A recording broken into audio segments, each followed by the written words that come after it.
Hello, everybody. Welcome back to the NBA Front Office Show. We've, as usual, got a lot to talk about in the world of the NBA. Maybe a surprising return. We'll get into that.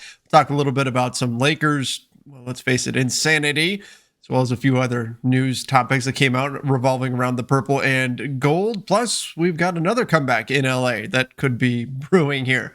So, a lot to get into today. But Keith, first and foremost, somebody hit me up today and said front runners for the name of front office show fans. What do you think about that? I said my response was, well, I think of front runners as a negative connotation, but they said, no, I think of it like if you're the front runner for something, then you're in the lead. Yeah. I think that's one way to look at it. Yeah, I kind of like it. I think it's fun. I'm with it. Right. So we'll throw it, of course, to everybody. Let us know in the comments of the show, or shoot us a note on Twitter or wherever, and let us know what you think of front runners. While we're talking about front runners, congratulations to the bracket of Go Lakers, and the owner was front office fans. Correctly picked Kansas to win the national title and finished atop our bracket group with 1,130 points and then 98.1 percentile for that person. So as per our rules, Go Lakers / front office fans, reach out to Trevor or I. You can find ways to contact us, whether it be Twitter or my emails in my bio on Twitter and the like, or right here on YouTube, whatever you want to do. Reach out to us and give us your rant, thought, hot take, whatever it is can be about the Lakers if you want or whatever. Keep it appropriate, and as long as it's appropriate, we'll read it on the show. Keith, that's really difficult to keep something appropriate while talking about the Lakers these days. That is not easy. It's not an easy task. But I suppose. But congratulations. You are correct. Congratulations, congratulations to the winner for knocking me off of my perch off the top spot. That's it. That was we had four epic. People pick Kansas in the bracket. So congratulations to those four folks for picking Kansas and getting there. 78 total entries in our pool. Nice. So I finished in the lower half of that. We'll just leave it at that. Well, hey, at least I was representing and was somewhere up near the top. I took care of it with my random guessing, blindfold guessing. college basketball expert. Trevor That's right. I'm going to put that in my Twitter bio now. Let's start things off today. Zion Williamson. Is he coming back? His stepdad said he expects him to play this season. First of all, Kate, do you think it's happening? So, what does this mean for the West playoffs? Like, does that get the Pelicans through the play-in and into the first round? I mean, how big of a seismic shift could this be? I mean, he's got to play, I would imagine, in the next couple games. Otherwise, because it's the same with a lot of these guys, Ben Simmons and the like, who we talked about in the last show, was ruled out, won't play in the play-in. I don't think you can just throw these guys in the play-in and be like, hey, go play. Like, it just seems off to me with that, but they've got 4 games left. Teams have between 3 and 4 games to go at this point. So they've got 4. They only need a win or a Lakers loss to clinch their spot in the play-in. If it's a situation where he really is ready, and we've seen some video come out of him working out. I think the team put out the one of him dunking and those kind of things. And you could throw him out there with a couple games left just to kind of get his feet under him and see how he's feeling. Then you want to put him in the postseason. All right, why not? Does it get him through the play-in? Maybe. I don't think they can beat Minnesota if it comes down to that. If Minnesota were to lose to the Clippers, we know the Clippers right now in the West are locked into that 8 spot in the play-in. And we're going to get into the Clippers. Let's see what happens with them. I'm not sure they could beat the Clippers either, but it maybe gives them a better chance. I mean, we've seen him be able to be good right away without a lot of time necessary to ramp up. So I really don't know. Particularly, I mean, we talk about in the East about how one hot shooting night from the Hawks or somebody can, we're talking about the Nets getting knocked out of the play-in, and hey, they run up against one hot shooting night against the Hawks. Zion could go for 30 points on 12 of 14 shooting or something like that's within the row. We've seen him do stuff like that. you could have that kind of performance from him that surprisingly knocks somebody out in a win or go home scenario.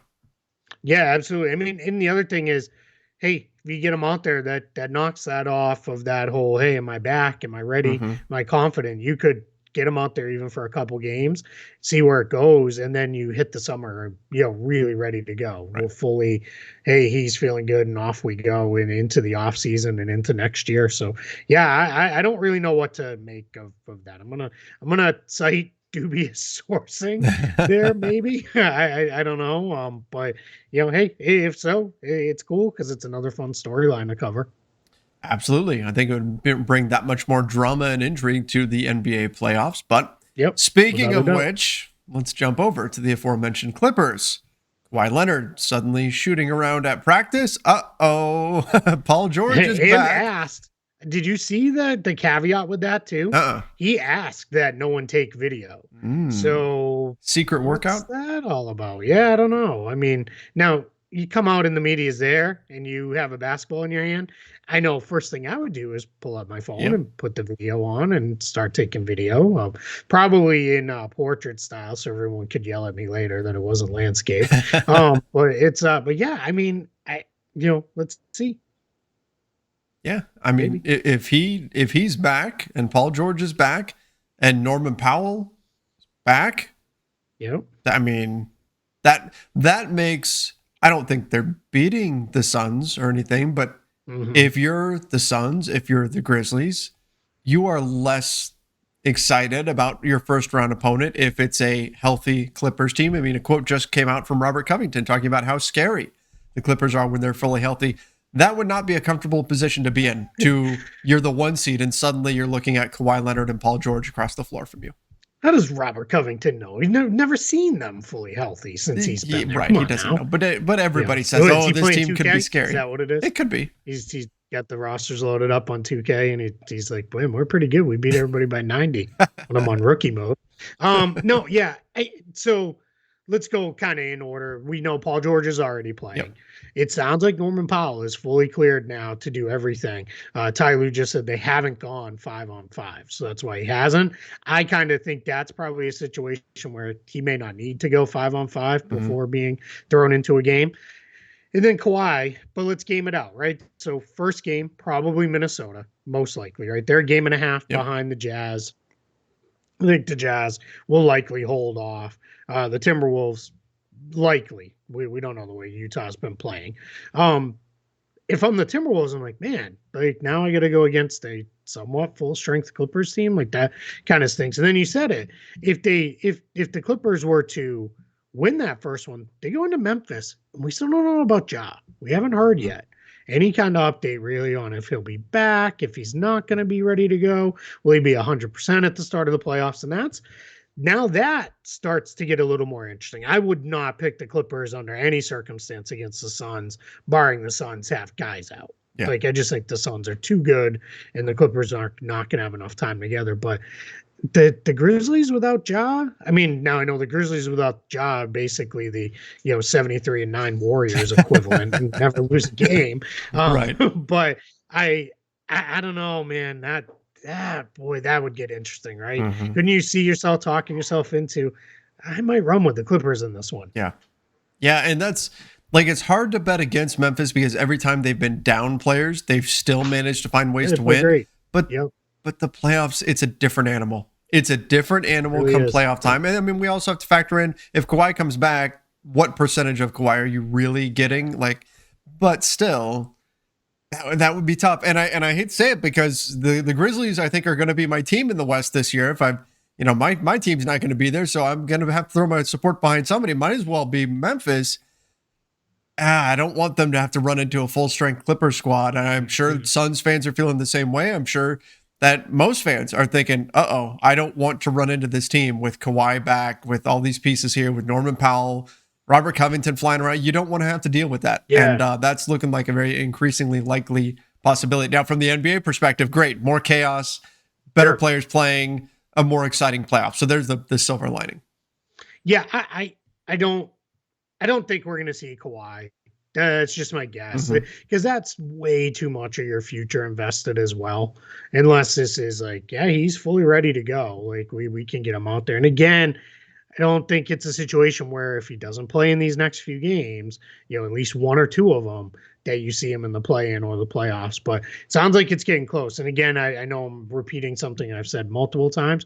This just gives me more faith, though. Boy, is that team going to be good next year. They are going to be so loaded with good, deep roster. They're going to have enough depth, too, that, oh, Kawhi, you're feeling a little twinge today? Take the day off. You know what? Take the week off. We'll be okay. Like, it really is going to be – they're going to be tough, man. They're going to be so good next season. Loaded with big wings who can play very switchy defense. They've got the physicality in the paint. They've got Reggie Jackson, who's been absolutely resurgent since he's been there. He's been tremendous. They're going to be very, very good next season. In fact, if the Phoenix Suns were not doing what they've done this season, I'd probably be looking at, and everything else stayed the same. Let's say Phoenix was at, 55 wins, 53 wins, something like that right now. I'd probably be saying Clippers are going to be the top seed in the West next season. Yeah, I can get there too. Let's see what happens with DeAndre Ayton. Yes. Right. I mean, I assume the Suns will do what they need to do to keep him, but yeah, I think I'm with you with that one. I think I'd probably just now it's kind of been there, done that. 2 years of the Suns doing this. We could also see the Suns kind of take. Let's say they don't win the title this year, they could take that approach of all right, let's back off a little bit in the regular season. Let's dial it back, and we could see the Clippers almost just by virtue of being more deep than most of these other teams that they could get there, right, and take over the one seed. But yeah, I mean it's going to be fun because Denver should be better next year. Dallas is only getting better. The Warriors, I think, still have another year or two of running them. And then, of course, the Grizzlies. I just expect them to kind of keep going up the ladder on this ascension. So let's go, man. This is I don't want to get too far ahead of ourselves. We still have a great playoffs to go, but boy, that Clippers team might be pretty good next season. Yeah, they absolutely can be. And again, that's why teams should be keeping a close eye on this Kawhi situation right now.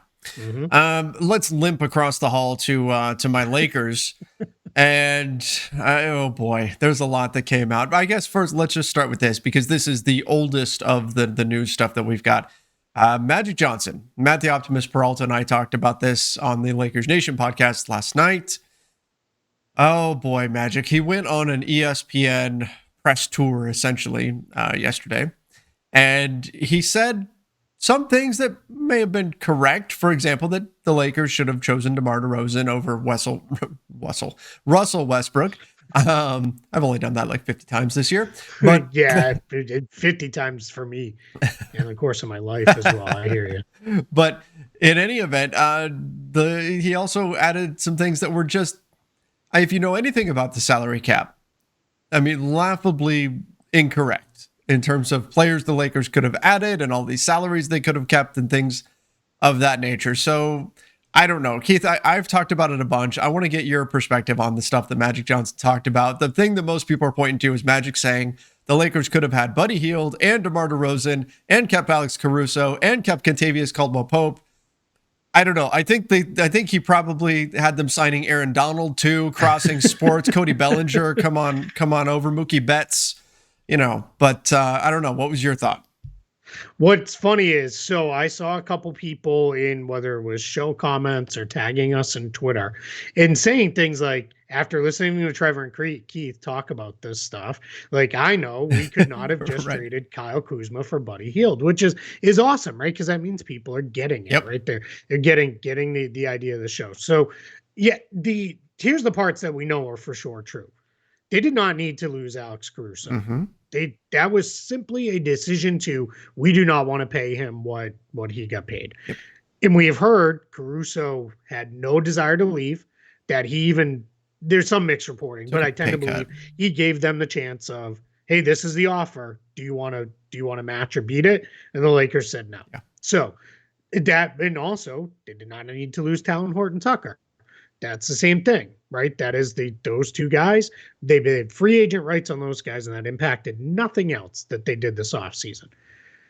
The Buddy Hield stuff, were there constructions you could have gotten to make the Buddy Hield trade that didn't involve Caldwell Pope, going out.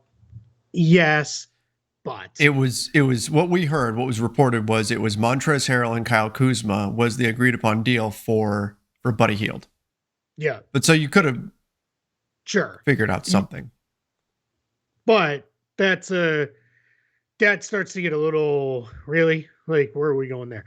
Then with the DeRozan piece, unless DeRozan was, then how were you getting DeRozan? That's where it all breaks down, because Westbrook was traded via salary matching using most of the pieces we heard that would have been in the Buddy Hield trade. I mean, I don't remember if we recorded, but I know there was a point we were texting going into the night thinking, all right, they're getting Buddy Hield because this looks like it's done. And then half hour later, it was, oh, wait, that deal's off. They're getting Russell Westbrook. Yeah.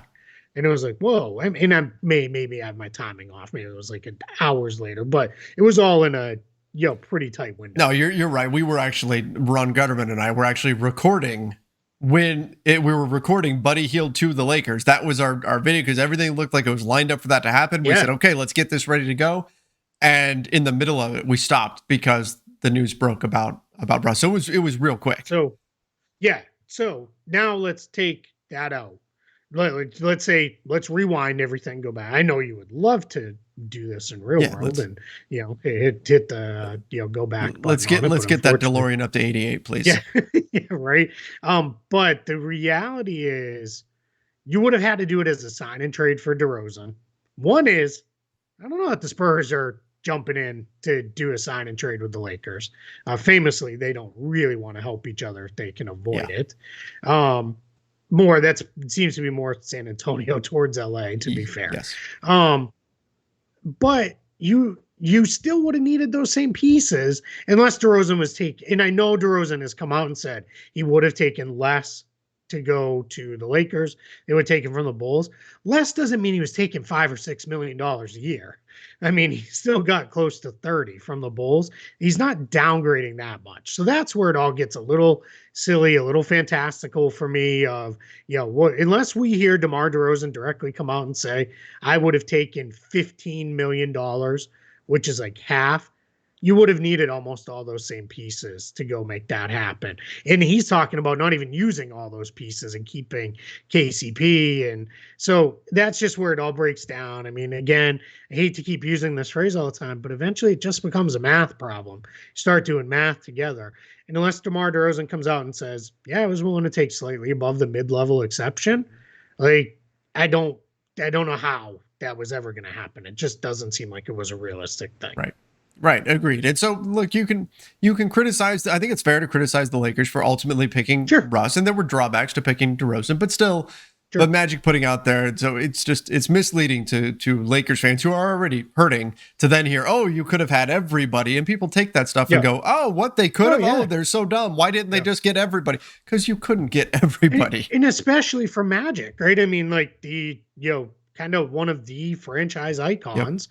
To say this, that still a lot of people, it is funny. I have seen a good amount of people being like, he doesn't know what he's talking about. I've seen a few other people saying, yeah, and this is why we were in where we were when you were running the team, because you don't understand the salary cap. So that also kind of made me giggle, but it is, I mean, that is tough, right? You don't want anybody just randomly throwing stuff around of, we could add all these guys because, unfortunately, maybe Magic is thinking it works the same way the Dodgers work, where apparently they have this unlimited well of please give us everybody. So, every player in the lineup will hit 25 to 30 home runs and, all of our pitchers will have a sub 3 ERA. Like, I don't, but, let's see. It's just that part is, I mean, it's just too far off, like for, and me with this stuff, I instantly go into, hold on a minute. We're not living in the same reality here. Like I start doing math and those kind of things. And I went back and reran a few of the numbers looking at where the Lakers roster was at the time. And I was like, unless DeRozan was taking an insanely less amount of money, it just wasn't going to happen. Taxpayer mid-level. Let's go. Exactly. Well, and then they wouldn't have Kendrick Nunn. I mean, and then where they'd be? Where would they be right now? Right? Where would they be? Well, because it's funny because I've seen a handful of people be like, so if we could have done this means we still could have had DeRozan after the Rush trade. And it's like, Yeah, if he was willing to take the taxpayer Right. penalty, which he clearly was not going to do. Exactly. So, Exactly. yep. From there, we've got Jake Fisher came out with a piece today for Bleacher Report that had quite a bit in there about the Lakers. Well, it was all mostly about the Lakers, but I guess let's start at the top here. The Lakers expected to fire Frank Vogel. That's I don't think that's breaking news or a surprise or anything like that, but just more confirmation that hey, this is probably gonna happen when the season ends. How far would they have to go in the playoffs for him to save his job? Like, knowing where they're at today, what would they have to do for him to save his job? So what we heard, this was probably about a month ago, was second round, and even that might not be enough. So it was like somebody is already saying like, oh, well, he would have to get here. And then they thought, oh, but what if he actually did that? Okay, maybe it needs to be a little bit, maybe that wouldn't even be enough. Yeah. I think they wanted to make sure that whatever bar they set, make it an impossible task. Because look, they only gave him a 1-year extension. Yep. I think that last off season, that said everything. They weren't planning on hanging on to him long term, just about regardless of what happened this season. So it's not a surprise, but I think really the bigger surprise is that they didn't move on mid-season just to try something different.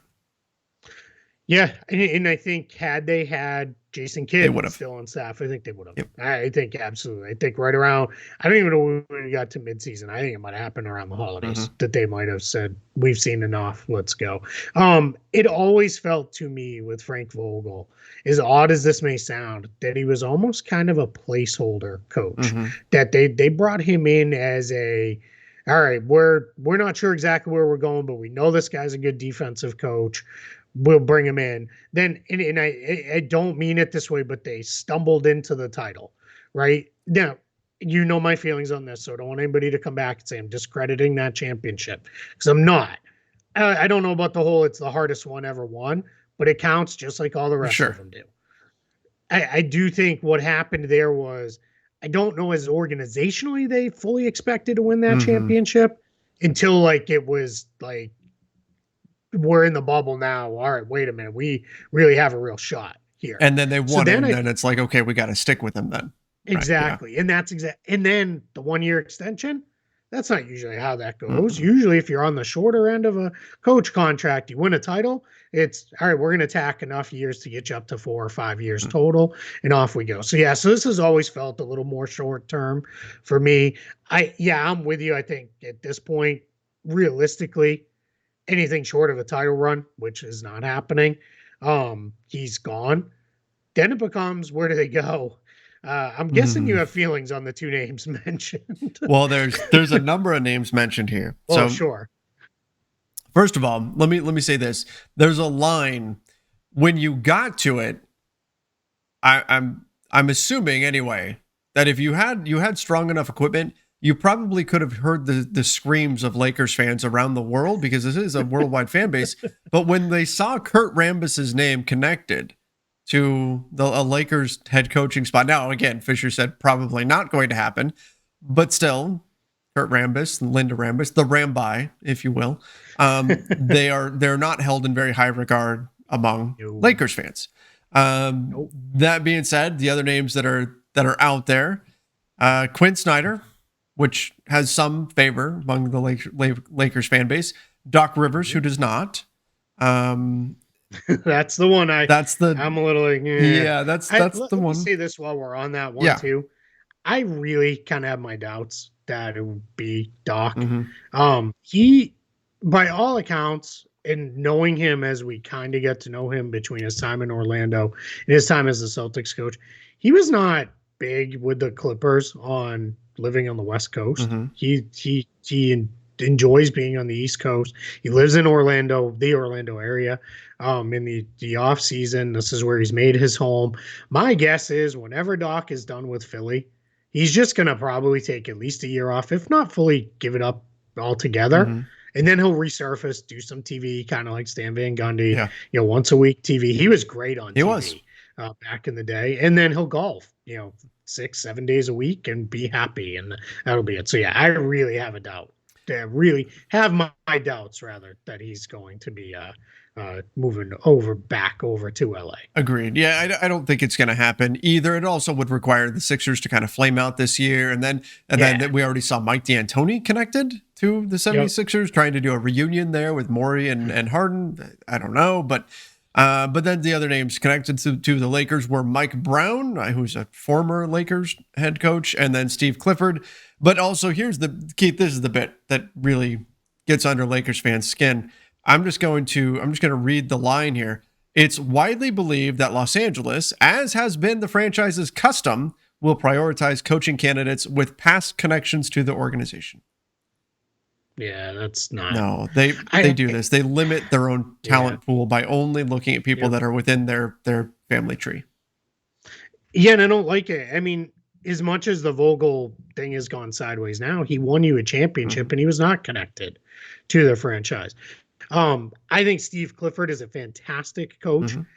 I don't know about this version of the Lakers for him. Yeah. I feel like he's almost too close to Vogel. It's also odd, like he followed Vogel in Orlando. That's true. Now you're gonna have him follow Vogel in LA. I have to believe that they would be pushing hoping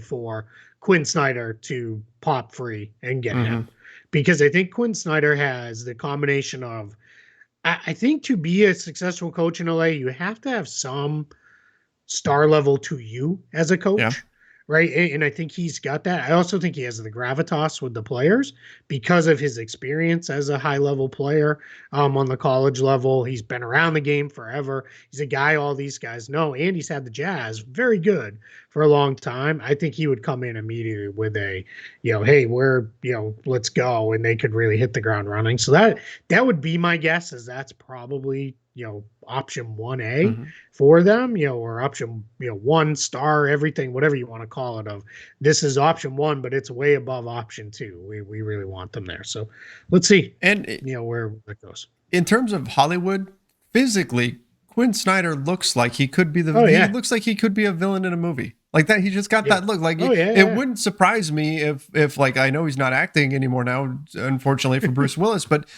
he looked like he could be the bad guy in a Die Hard movie. Yeah, I could see it. Yeah. I could see it. Yeah, for sure. You could have seen him on any number of things. He's got to get rid of whatever this stubble is that's going on right now, because that's not working. But get him back clean, shave him with the slick back hair. Let's go. So all right, I know we got a little bit more. We have just a little more here. So Fisher also mentions that a Westbrook for John Wall trade could be another option once again this summer. Again, I don't know if that's the path they're going to go, but he also mentioned that Malik Monk will likely be priced out of the market for him, because Monk is, according to personnel polled by Bleacher Report, Monk is expected to get somewhere between 5 and 10 million, which is going to be more than what the Lakers could offer with a taxpayer mid-level. Well, 5 million isn't, but 10 million would be the upper end of what would be more than what the Lakers could offer. Yeah, I've been saying all along that he's going to get either a chunk, if not the entire non-taxpayer MLE from somebody. Just his shooting. He's very plug and play on just about any team in the league. And good teams, what will happen is some team will go through their playoff run and we'll realize, man, we were a shooter short. And then they'll prioritize a guy like Monk with their MLE, and then they'll go get him. And then that'll leave the Lakers, trying to replace him with whatever they need to do. Right. Yep. Exactly. And let me go back to on the Westbrook thing. Westbrook for Wall, we've discussed that ad nauseum. A bunch. You have to hope, if you're the Lakers, that your path with Russell Westbrook, and we're going to talk this probably a lot more as we get into the offseason stuff, is some team sees, hey, we can make it work. We can get second half of the season Wizards Westbrook back. We can do this. We'll build him up. We'll put all the right guys around him, make a Russ-centric offense, blah, blah, blah. And if you're the Lakers, you're hoping just strictly because of the salary involved that you can get 2, 3, 4 players, because then that makes everything a little bit easier as far as building out the rest of your roster. Even if they're not 2, 3, 4 great players, as long as they're guys who can capably play rotation minutes, you're going to be way ahead of the game on that. So that I would much rather go that path than trying to go we don't John Wall by that point. Well, it'll be been a year and a half since we've seen him play. I have no reason to believe that it's going to be much better than what it was with Westbrook. No. I hope, for John Wall's sake that he still has it. But yeah, but that's my guess. So they're hoping somebody falls apart here in the playoffs and says, man, this is broken. We need to do this. Or, but I don't know, maybe you're looking at the Jazz and saying, hey, you're ready to blow it up. You want to get off Mike Conley's deal and Bogdanovich's deal and, Rudy Gay's deal. All right, let's go. Right. Like we'll take them and, and you can reset in a year around, Gobert, Mitchell, and nothing else on your books. Maybe something like that is, where they're planning to go. And then they bring in those guys and, anything like that would be better than just go get one more big salary guy. It's just not the right path. Agreed. 100%. Yep. That's exactly what I expect the Lakers to look to do. Try to absorb some salary that goes into future years in exchange for Russ's expiring contract. And then off you go. Who those salaries are, I have a feeling we're going to be talking about that quite a bit this offseason. I imagine. Yep. All right. Finish things out. We had a few signings. Luka Vildoza to the Bucks. Anything on that? Yeah, so he's actually pretty good. He is now, let me make sure I get this right. He's 26, so not super old. Shares an agent with Giannis, so that is part of this, I imagine. He's a 6'3" point guard. In the NBA, potentially projects to play a little bit more off the ball, but that's okay because he's a 41% 3-point shooter. 38% 3-point shooter, 41% overall. So not a great finisher inside, mostly because of his size. If you look up his stats, most people will look and they'll see 3.5 assists per game. That doesn't really sound great. But in Europe, that's actually pretty good. That's probably closer to like 6 or 7 assists. And in the NBA, just it's much harder to get. And his pass basically needs to lead directly to a shot. In Europe to be an assist, it can't be I passed it to you, took 2 dribbles, made a move, then went up and under and scored. Like that's not how it works there. But just coming off a really good run with Baskonia in Spain, so he's going to join the Bucks on a 2-year deal. So this is the Bucks. The big thing that if I would be excited about if I was a Bucks fan is before this signing, they were 23 million over the tax before this signing. So you're going to add, it's not going to be a ton of money this year. It's only going to be, 100,000 or so this year, but you're adding more money to your tax bill. And that says to me, the Bucks, they're in, they believe in him and they're in on this team. And so we're going to add pieces to this team to go forward. Absolutely. Yeah, that is a great sign. And that's a good point as far as them being over the, if you're in the tax, you've got to really believe that what you're doing is going to help your team. Because you're putting your more than just the contract up there. You're putting the luxury tax payment up there as well. So that certainly matters.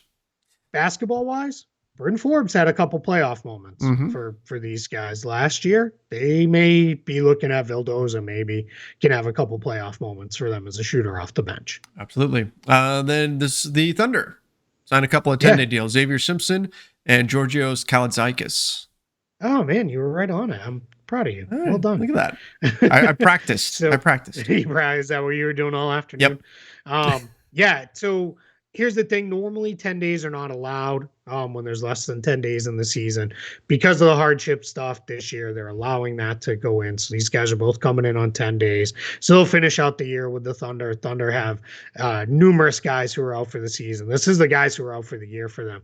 Darius Baisley, Lou Dort, Derek Favors, Josh Giddey, Shai Gilgeous-Alexander, Ty Jerome, Mike Muscala, and highly likely Trey Mann and Kenrich Williams. So getting in a couple more their whole team bodies in there. Yeah, exactly. Yeah, basically, right? Yeah, almost everybody. But hey, that led to Point Poku the other night, which he got his first triple-double of his career, which is kind of funny to see that come together. But yeah, a couple guys, especially Simpson, he's been around the Thunder organization for a couple years now. Kalaitzakis was drafted by the Bucks at the end of the first round and then waived. I believe waived or traded and waived. It was one or the other, but they moved on from him, and now the Thunder will bring him in as well. He's been playing for their G League team. So couple guys getting a call up for the last few games of the season. Not the worst thing in the world. While we're on the topic of the Thunder, I just will take a moment. I wrote for Spot Track today about the Thunder, and it wasn't anything one specific thing. with like I've been doing the contract series. What I wrote about was, do they have too much of a good thing? They have all these draft picks, and I broke down just the first round, because the second round it gets insane, but the first round, what do those picks look like? What are those picks? When could they get them? Are those picks really as valuable as they look? Or is it more quantity over quality with that? And then what does the cap and roster look like? And then how would you roster all those guys? I really went deep on it. It's kind of a long read, but if you're interested in, where is Thunder going with these 5 million draft picks and this really young roster, I tried to really get into it pretty deep so people can have a good look at that. That's up over at Spot Track, and you can find it on my timeline as well. All right, cool. Definitely something to check out. We're of course going to be going in depth into each team as we start to see teams eliminated and get into the playoffs and all that kind of stuff. We're going to be looking ahead to their off seasons, but I think the Thunder are one of the more interesting teams out there just because of the flexibility that having that many draft picks brings you, and different paths that you can take with those. So we'll see exactly what they wind up doing, but fun thing to dig into. That's about it for today. For the time being, in terms of NBA news, back to hoops tonight. That's right. That's right. That was a fun game last night, though. The championship. It was. I will fully admit, I did not watch it live. I spent the night. My wife and I got into Inventing Anna. Have you seen this? I have not. So it's a Netflix show. It's about a true story of this girl. She was a New York City socialite who basically made up that she was this rich Russian German heiress, depending on who she talked to, and managed to scam like a lot of money out of hotels and people and all sorts of stuff. So absolutely wild stuff. And we started watching that last night, but I did watch the game this morning. I taped it and then watched it through this morning. And yeah, I mean, great, incredible comeback by Kansas. Did you see the clip of the floorboard? No, you didn't see it. So his name is escaping me for some reason. The center for North Carolina. Armando Bacot? Yes. Okay. So sprains his ankle at the end of the game there. And when he plants his right foot, the floorboard under him, like, kind of gives, like, you can see it. They slowed it. I'll send you the clip after this. But yeah, it kind of gives way. And people are saying, oh my gosh, did that contribute to him spraining his ankle? And if so, like, that was an important drive of the game. Like, what if he had made that shot? Could that floorboard have changed the outcome of the game? So interesting. I'll have to send that to you so you can see it. Yeah, I'll check that out. I did not catch that. I'll be honest. I did a very quick watch through. I mostly watched the second half because I'd seen part of the first half before we started watching that show. But yeah, if you're looking for something to watch, Inventing Anna, pretty wild stuff. All right. Worth checking out. I'll see if I can squeeze that in between my third and fourth watch of Spider-Man and of course Moon Knight. Which is, I can't wait for the next one of those to come out. New Moon Knight tomorrow. That's right. Let's go. All right. Love it. Thank you, everybody. Thank you, front runners, for tuning in. Make sure you are subscribing right here to the NBA Front Office YouTube channel. Turn on those notifications over on Apple Podcasts. Leave us a review. Leave us that 5-star rating as well. We really appreciate reading all of those. Till next time, see ya and stay safe.